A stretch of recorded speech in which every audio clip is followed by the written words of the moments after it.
Good afternoon. Welcome to Promo Perspectives Live, a podcast presented by Sage, dedicated to giving promotional products, distributors, tips, tricks, and insights to help them grow their businesses. I'm Gabe Gotai, Senior Marketing Coordinator here at Sage. Today, we're taking a deep dive into the world of music, discussing band merchandise and opportunities for distributors to grow their business in that market. If you're live with me right now on Zoom, thanks so much for joining. This is being recorded, so if you want to come back to it later, it'll be released everywhere you get your podcast. Spotify, Apple, YouTube, iHeartRadio, everywhere. Go subscribe to Promo Perspectives today so you don't miss it.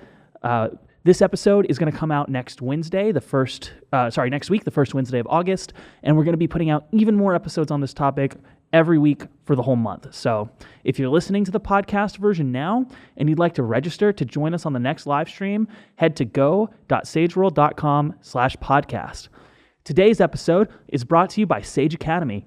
Sage Academy is a free monthly live online session for the Sage distributor community to come together and learn more about the latest Sage features and make sure they're getting the most out of the Sage modules they use every day. Sage Academy is where you become a Sage expert. Visit sageworld.com/resources to register for the next live session.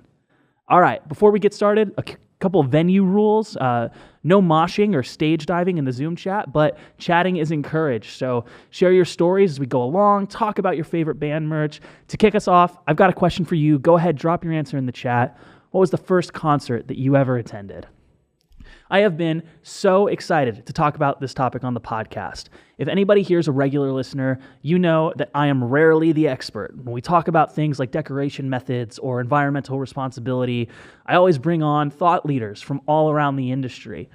I get to learn right alongside the rest of you. But today, we've hit on something that I'm both experienced in and very passionate about.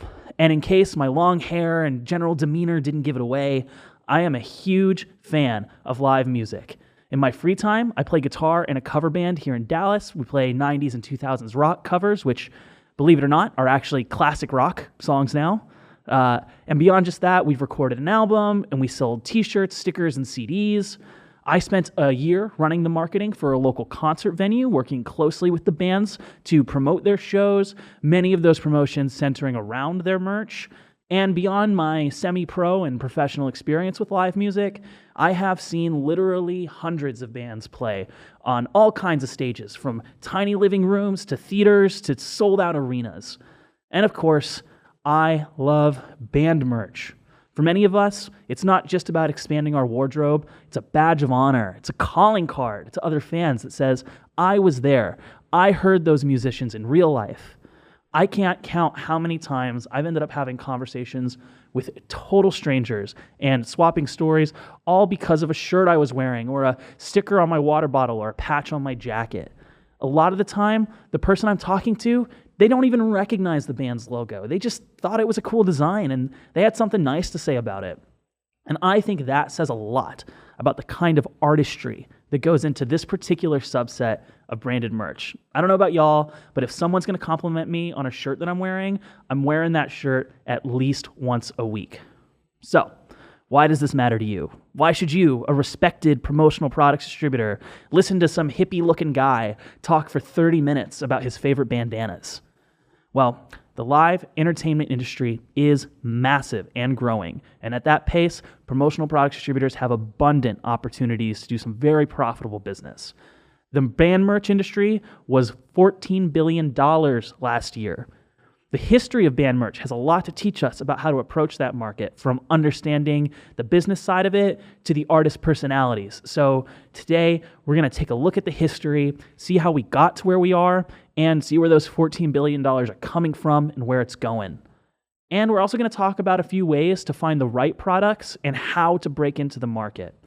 We're going to dive even deeper in some bonus episodes, including interviews with distributors who work in that space and have been part of some very cool programs dedicated to serving independent musicians, and another bonus episode where we're actually going to talk to some of these musicians, and give you critical insights into who your customer is, what they struggle with, and what they're looking for in a promotional products partner. You're not going to want to miss those, so go ahead and subscribe to Promo Perspectives. As like I said, we're going to be putting out a new episode in this series every Wednesday in August. Let's start with the numbers. 2024's $14 billion is up 33% since 2019, and the market is expected to reach over $16 billion by 2030. The last 5 years, the only time that there's been a dip in merch sales was in 2020, and bear with me as I say the bad word, during COVID. But while not everybody returned to office, fans flocked back to their favorite venues as soon as they were able to. Live Nation alone reported that 151 million fans attended shows last year. And if you're a big concert goer, you know that their data only accounts for the corporate venues. It doesn't include independent venues or clubs. At Venue, a different live event payment solution, reports that 22% of fans buy merch when at a concert. Those buyers are spending an average of $61 each on merch, almost double what they are spending on food and drinks.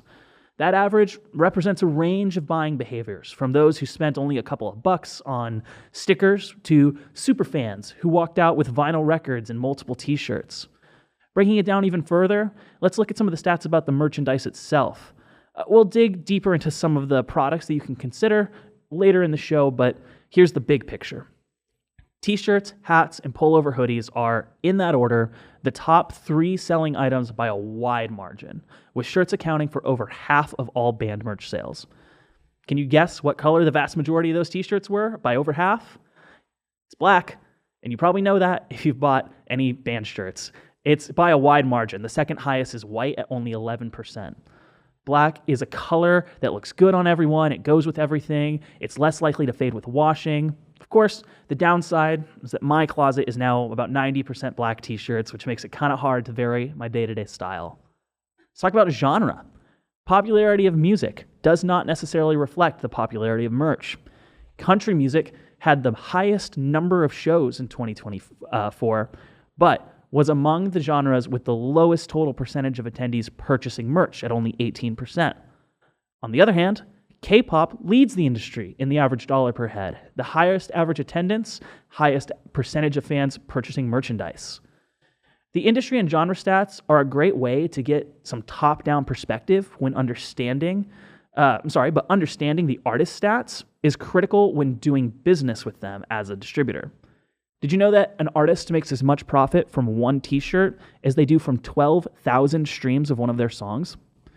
Bands who have a concert capacity of fewer than 1,500 people can make a nightly income of $5,500 compared to an annual income of less than $400 from Spotify. Promotional products are not an option or an add-on for somebody trying to make it in music.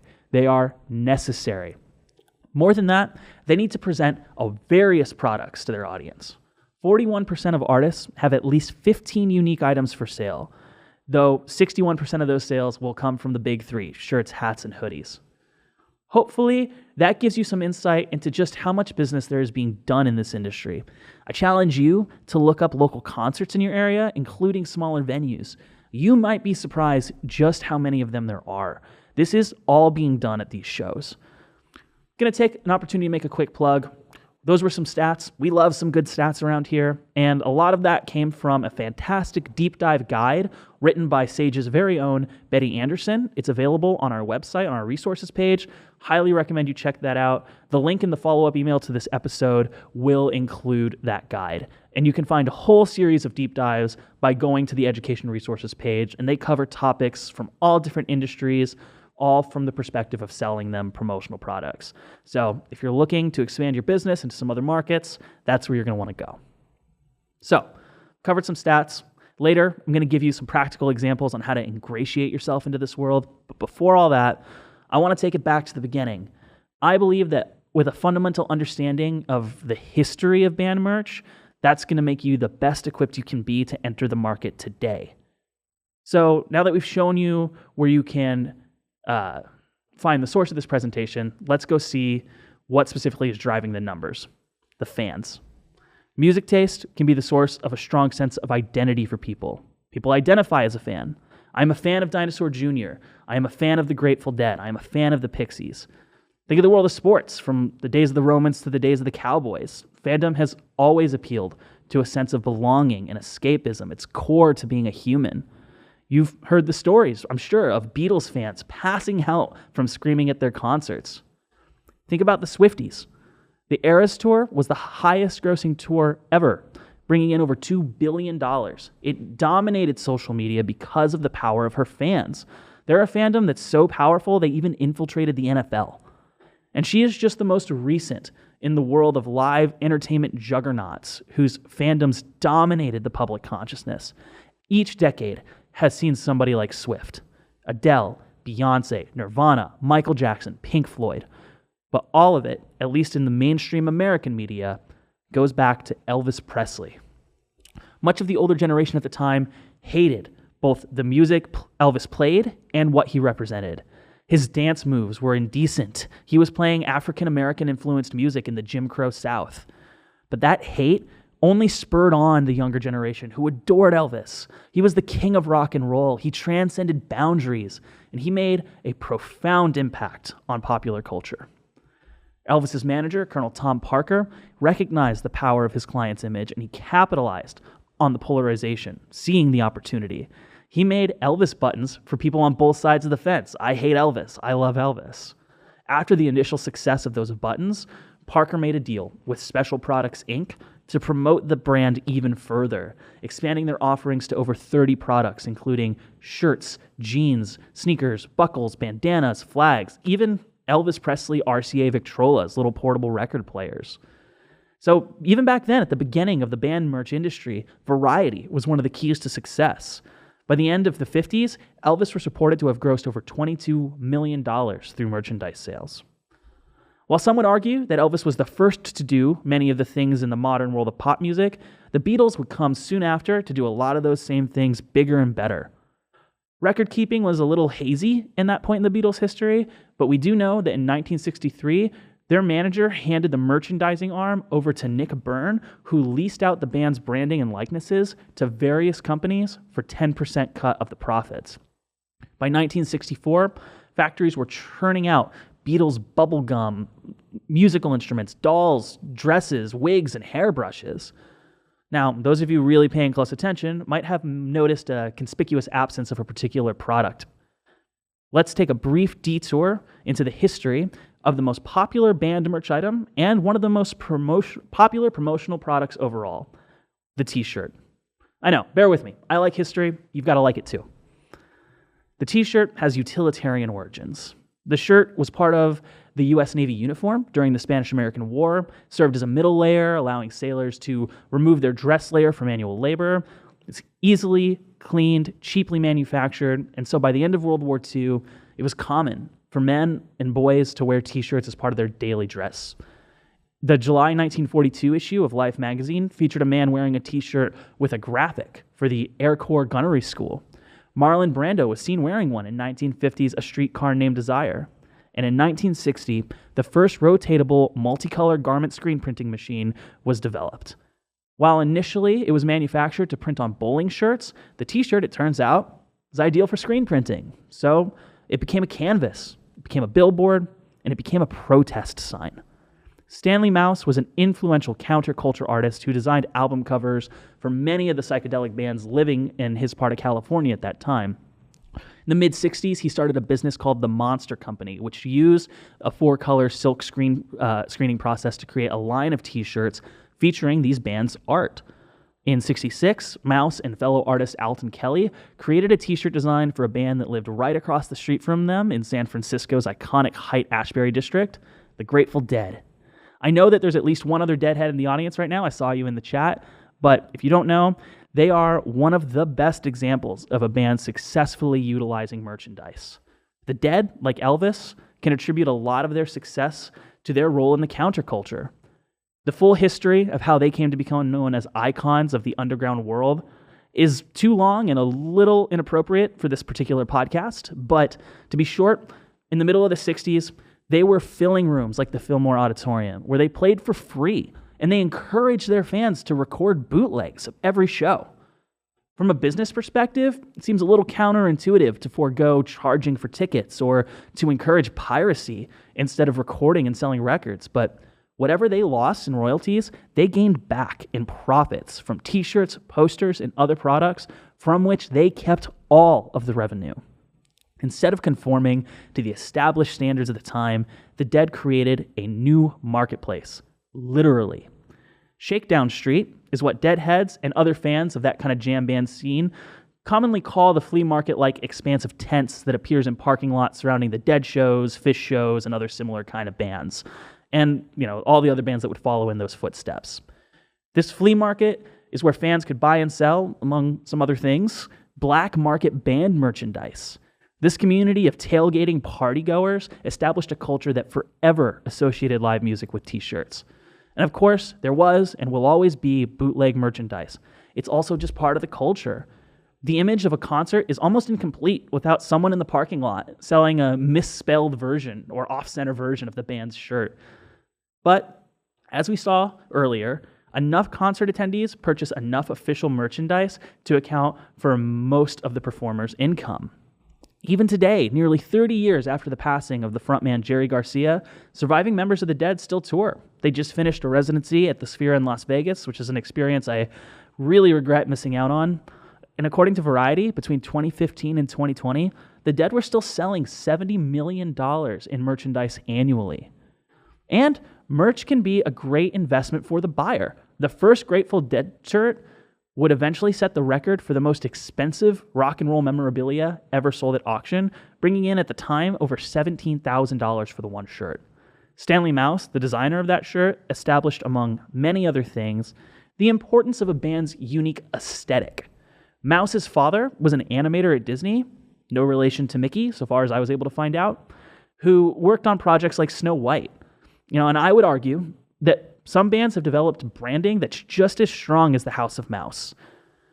Designed by Jean Pache in 1971 for the cover of the Rolling Stones album Sticky Fingers, the tongue and lips logo would become the center of the Rolling Stones branding for the next 50 plus years.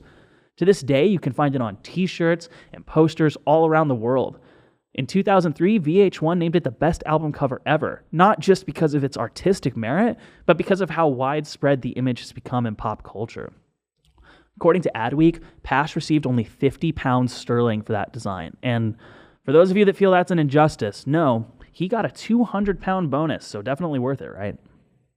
Fast forward to the 70s, and the world is introduced to the iconic KISS logo.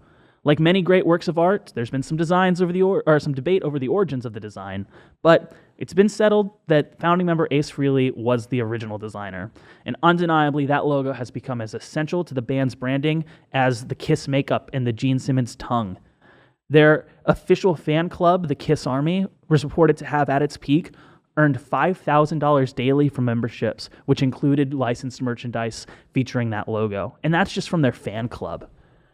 The 90s was another decade of significant growth for the music merch industry due to a handful of factors, including the rise of grunge, the popularity of boy and girl bands, and the growing importance of the artist's branding. The smiley face logo, now synonymous with Nirvana, was originally just part of a poster handmade for a private album release party, but after their explosion with the record Nevermind, the image became a core part of American music. Another major milestone in the 90s was, again, the popularity of boy bands and girl groups. Bands like Backstreet Boys, NSYNC, and the Spice Girls had millions of fans all around the world. And these fans were eager to buy merchandise from their favorite artists. Let's do a little boys against girls here. Backstreet Boys' self-titled debut album in 1996 generated over $500 million in merchandise sales.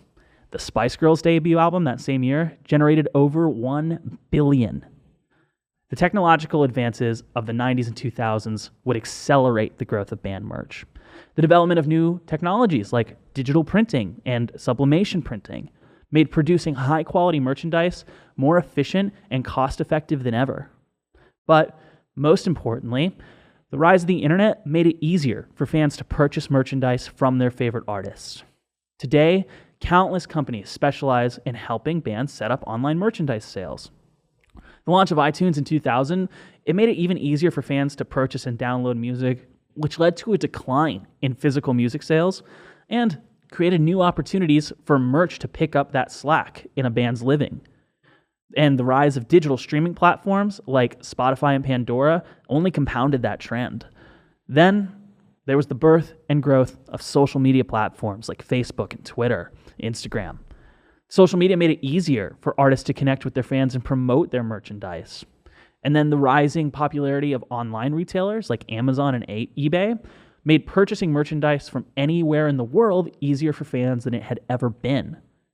Today, merch can come in all shapes and sizes, and it's not always talking about taking memorabilia away from the show. Sometimes it's about merging the merch with the concert experience. So let's look at some examples in case you want to break into this market and present some more unique offerings. Light sticks are extremely popular, particularly among K-pop fans. They light up the stadiums just like lighters used to do in the 80s and 90s. Speaking of wearables, band merch has expanded beyond the typical t-shirt and hoodies. Bands like Metallica have partnered with companies like Vans, so you can find shoes, backpacks, jewelry, and other accessories on websites like Hot Topic. Action figures have found a place too. Toy brand Super 7 produces a line of action figures for bands and artists like the Notorious B.I.G., the Beastie Boys, and Devo. And Funko has a line of their rock pops that span music genres from Tupac to Willie Nelson to Eddie to Iron Maiden. Food and drinks aren't off the table either. Snoop Dogg has the Cali Red, Cali Rose, and Cali Blanc wines from the brand 19 Crimes. The snack brand Rap Snacks has chips, popcorn, lemonade, and noodles featuring various rappers. Some artists have been so popular for so long that their merch had to evolve with their image. Snoop Dogg, for example, kind of skewed away from his gangster rap persona, and he's been releasing albums of original children's songs, and he published a cookbook that I know for a fact at least 2 Sage employees own. Kitting is another huge trend, not just in the promo industry, but it's something that the music industry has been taking advantage of for several years. You all know this, but kitting is the strategic packaging of multiple promotional products that fit one event or theme. So, for example, those canvas bags filled with promo products that you get when you check in at a trade show. Or, anytime you purchase VIP tickets for a concert, you'll usually get a free clear tote bag filled with stickers, shirts, hats, flags, and more. Not to mention, you'll get a special printed lanyard and laminate showing off your VIP status and allowing you entry into the coveted restricted areas like the pit or backstage. You could also offer, to fit unique and useful promo products into these kits. Custom umbrellas are great for outdoor shows, many of which are rain or shine. And don't get me wrong, jamming out to your favorite band while getting drenched on the lawn at Dos Equis Pavilion at Fair Park in Dallas can be a great memory. You could also make it a dry memory. Or you could even offer chargeable, portable hand fans because sometimes the heat's an even bigger problem than the rain, especially at concerts here in the South.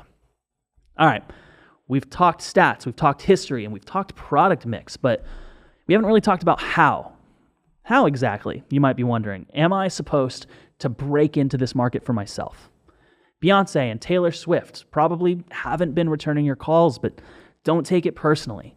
Many larger artists are completely unconnected to the logistics of their merchandise that's handled entirely by their labels and management.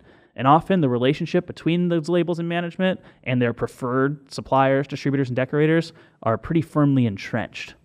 It's not to say there aren't ways to break into the market in that space, but my first piece of advice is going to be to pick your targets a little more carefully. You can't just throw darts at a list of bands and hope for the best. Just like with any other client, you need to understand their needs, their stage of growth, and their audience. For distributors, particularly those who are an audience member here, the sweet spot's probably going to lie with independent artists and local bands and mid-tier touring acts. Why?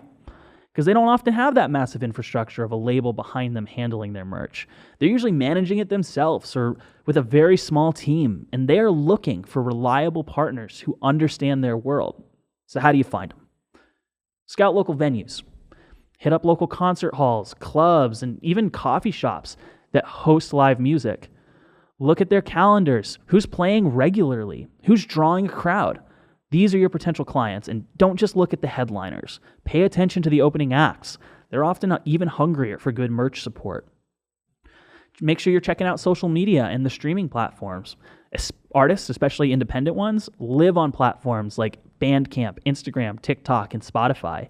Look for artists with an active online presence who are self-promoting and who have a dedicated fan base. If they're talking about their music, they're probably thinking about their merch. Go to music festivals, big and small. massive multi-day events all the way down to small local gatherings. These are a gold mine. You're going to see a huge variety of artists. You can observe what kind of merch they're selling or not selling, and get a feel for the different genres and their kind of associated fan bases. Network with other music industry professionals. This could be the sound engineers, the venue managers, local promoters, or even other small businesses that cater to musicians like recording studios or instrument, purchase and repair shops. These connections can lead to that invaluable referral business. And look for artists that have a strong visual identity. Bands that already have cool logos, album art, or a distinct aesthetic are really good candidates because they clearly understand the importance of visuals, which translates directly to merch. This advice isn't just about identifying leads. It's about authentically embedding yourself into that culture. Musicians, and I speak from experience, highly value human connection and authentic partnerships. It is a hard life trying to make your living off of music. You creatively exhaust your mind to bring your art into this world. You bleed and sweat loading your gear in and out of venues every single weekend. And in between all of that, you have to manage your business and marketing like it's your full-time job just to compete in the modern space. While they're dealing with all this, they're constantly bombarded with marketing and sales messages from people they've never met before. Hey, pay me, I'll make your songs popular. Pay me, I'll help you sell tickets. Early in a musician's career, they're likely to have a bad experience with someone like this. In their naivety, exhaustion, and desperation, they pay someone for services that just don't deliver, and they become cynical. That cynicism is lower when the people offering them services come from within their own community. That guy that brings his DSLR camera to the open mic night in Deep Ellum every week, they're going to pay him for photography services at the next gig. That sound guy who always makes their show sound perfect, they're going to pay him to mix their next private event. Once you've built these connections and you're ready to start talking, merch with your new friends, it's important to understand their pain points. What do bands struggle with when it comes to merch? Upfront costs. Many small bands operate on razor-thin margins.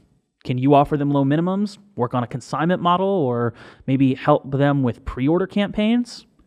They struggle with inventory management. They're often touring in a van. They don't have a warehouse space. Can you offer fulfillment services or maybe guide them and make suggestions for compact, easy to transport items? Design and production. Artists are focused on their music. They might need your help translating their vision into a printable design. Highlight your in-house design capabilities or your network of trusted designers. Speed and reliability. When a tour is announced or an album is dropping, they need merch now. Emphasize your quick turnaround times and reliable delivery. The specifics are all going to vary based on the artist, which goes back to building that authentic connection. Really get to know these people. I know that sounds like a lot of work, but so is being a professional musician. And again, there are billions of dollars at stake in this market. Do you think that it might be helpful to hear more? Maybe from some distributors actively working in the market, or maybe from some of these artists themselves? Well, boy, do I have good news for you. We have exactly that coming in the next 3 episodes of Promo Perspectives. We are going to hear from Seven Sins Printing and Embroidery in Fort Worth and Merch Media in San Antonio, and hear about how they broke into this market, how they've been successful in it, and some of the quirks and special opportunities available when working with musicians. We're also going to have a whole episode, it might end up being 2, dedicated to the artist perspective.